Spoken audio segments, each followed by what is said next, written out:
Bonjour et bienvenue à la Critique Exigeante pour une vidéo un peu particulière dans le sens où je fais une suite, et c'est un peu paradoxal, à une anti-review. Même si c'était pas pleinement une anti-review quand même, donc de Jujutsu Kaisen. Donc avec ce que je savais de la saison 2, un peu de la suite, je me suis dit ça ne vaut pas la peine de continuer. Mais malgré tout, dans le fil d'actualité YouTube, je vois quand même des segments ici et là qui sortent, et aussi au niveau du manga. Et c'est juste à faire un suivi comme quoi, j'avais raison. Encore une fois, c'est toujours parcellaire, là, mais j'avais raison de ne pas persister, même si j'ai quand même perdu du temps à voir ces éléments-là parcellaires ici. Donc je vais nommer les deux principaux que j'ai en tête. Donc spoiler pour le manga, et aussi l'anime, d'une certaine façon, c'est pas encore écouté la deuxième saison. Donc, troisième saison. Donc dans la troisième saison, ça avait fait beaucoup jaser. C'est Maki qui détruit le clan Zenin. Donc j'étais intrigué. Je regarde et c'est YouTube, donc je me dis, ok, comme d'habitude, ils veulent pas se faire striker leur vidéo ou copyrighter, donc ils coupent à chaque 4 secondes parce qu'ils n'ont pas le choix, sinon ça va se faire couper. Mais je regarde véritablement le segment et je me rends compte que non, en fait, c'était vraiment ça d'origine, ce truc hyper saccadé, que t'as l'impression qu'il manque des trucs, mais que non, en fait, c'est l'épisode au complet, là. Il y a vraiment des changements de séquence que tu comprends pas trop. Ça semble être quand même très rushé. On se le cachera pas, par exemple. Il y a vraiment une direction artistique qui est réellement là. Ça fait plaisir. Même une sens de la réalisation aussi. Mais quand même, c'est hyper. C'est coupé. Le découpage est vraiment étrange, comme je vous le dis. On saute des scènes, on est comme qu'est-ce qui se passe.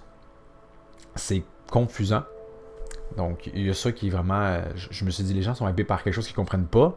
C'est un peu perplexant. Bon, toujours quand même le meilleur Abscon de faire les choses, mais un petit peu trop, là. Et au-delà même, c'est juste le scénario de cet épisode-là, l'épisode 4, si je me trompe pas, où, premièrement, elle fait juste venir buter plein de, on dirait, des ninjas. Je veux dire, c'est des sorciers, eux autres, là. Toutes les autres, c'est très. C'est pompé allègrement de Kill Bill, on va s'entendre. Mais c'est rien dans le vent, là. Elle fait juste tuer des gens qui ont l'air vraiment nuls. Donc, rien d'impressionnant là-dedans, et qui sont pas du tout coordonnés. Et même quand l'élite des exorcistes arrive, eux aussi sont nullement coordonnés. Ils attendent un à un pratiquement de se faire attaquer. Il y a juste Ranta et Zenichi qui se combinent, mais encore une fois, et ça a été, je pense, parodié sur le web, Zenichi, pas autant quand même, mais il prend vraiment son temps. Peu importe les raisons, pourquoi ils n'attaquent pas tout de suite, pourquoi ils n'ont pas coordonné leurs trucs ensemble, un après un, et quand tout ce beau monde-là est tué, finalement il y a Naya qui décide enfin d'intervenir. Mon gars, là, ton clan, il est pratiquement décimé, il fallait peut-être pas intervenir avant. Hein? Et en plus, Naoya qui, comment dire, c'est le rôle du personnage arrogant, mais il gagne aucun combat. Il faudrait qu'on ait une raison de comprendre pourquoi il est arrogant s'il est autant pas capable de gagner. Et pour avoir regardé l'épisode, pour avoir tenté de trouver, je comprends toujours pas en fait comment il a vraiment perdu. Alors, on me dira que Maki a compté le nombre d'actions qu'il a émis et qu'au bout de la 24e, il y a forcément un temps de pause. Mais elle se mange plein de coups auparavant, donc soudainement là, elle parvient à les compter. Je sais pas, surtout qu'il était même pas dans son champ de vision. Bref, c'est le bon vieux paradoxe des personnages rapides qui perdent alors qu'on comprendra jamais pourquoi ils perdent. C'est fort dommage. Et l'autre point. Donc, globalement, cet épisode, c'était pas incroyable. Vraiment, je trouve que tout est rushé trop rapide. Ensuite, il y a aussi dans le manga le duel Sukuna Gojo. Donc, faites attention, gros spoiler, encore une fois. Où l'auteur a fait un troll d'incroyable. Donc, si vous ne le saviez pas, il a délibérément ralenti les chapitres pour que la défaite de Gojo coïncide avec son scellement dans la version animée. Donc, c'est vous dire à quel point l'auteur troll, presque peut-être un niveau plus élevé que ce que pouvait faire l'auteur dans Seven Deadly Sins, je crois. Mais bref, le duel se déroule, etc. Le chapitre se termine sur les personnages qui disent Gojo a l'avantage, on semble arriver à la conclusion de ce duel. Chapitre suivant, flashback, donc, ou truc dans l'espèce de purgatoire, peu importe, pour apprendre que, non, en fait, on ne l'a pas vu se produire, mais Gojo a perdu, il est mort. Donc, on répète. Dernier chapitre, Gojo a l'avantage, je devrais gagner. Et non pas chapitre suivant, revirement de situation, il continue à se battre et finalement Sukuna a l'avantage. Non, non, non, non, non. Ça s'est passé hors champ. Gojo a perdu hors champ pour probablement le duel le plus important de toute cette œuvre.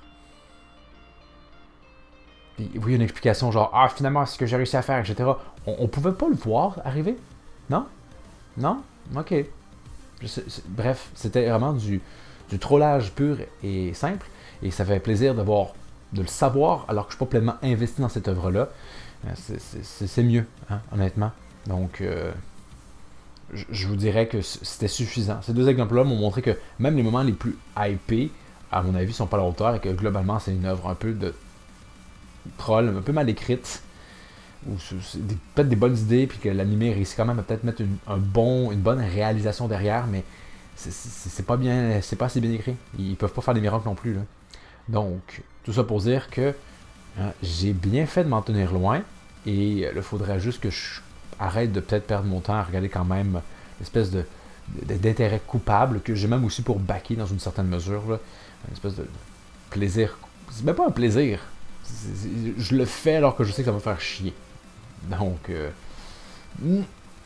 mais bon, comme toujours, hein, qu'est-ce que vous avez pensé par exemple de Makeketsu Clansnet?